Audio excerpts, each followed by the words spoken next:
Soalan 4.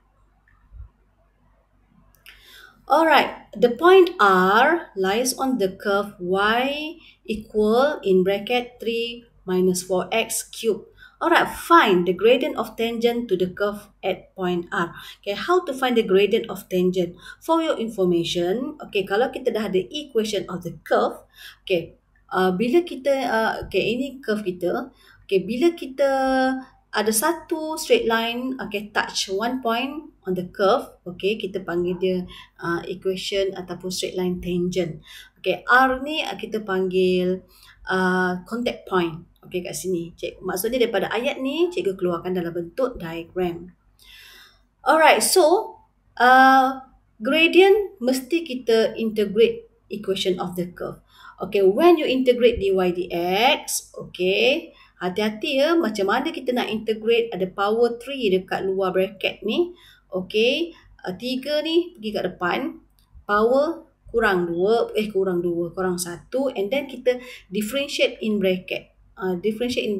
So 3 jadi 0, negative 4x jadi negative 4. Kamu tunjuk dulu, jangan kamu terus buat negative 12, 3 darab negative 4 tu.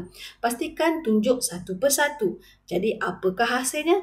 Zas. Alright, so inilah dia. So terserahlah sama ada you want to expand square atau biarkan sahaja dalam bentuk ini pun sudah memadai. Okay darling, okay, this is a gradient function. Ini kita panggil gradient function. So how to find the gradient tangent? When you substitute the value of x in the gradient function. So how to find x? So okay, so curve kita tu passes through R. That means we can use x equal 1. Okay, when x equal 1, substitute in dy dx. Okay, dia akan jadi gradient tangent dekat sini.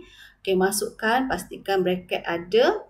Kita akan dapat negative 12. Yay! Zas.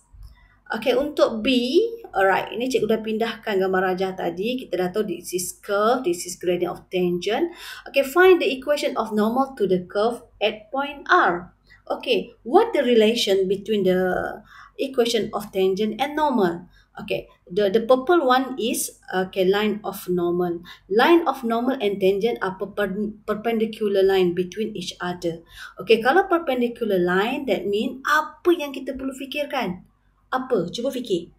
Zas, okay? M1 times M2 equal negative 1. You have to show by using this formula to find gradient of normal. So substitute the gradient of tangent in the formula.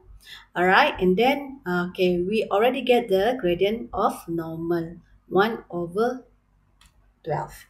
Okay, so kita dah ada, okay, to find to find the equation of normal, we have to find gradient. Okay, kita dah ada, and then choose one coordinate which passes through the line because we have to find C value. So kita ada dah R 1, negative 1.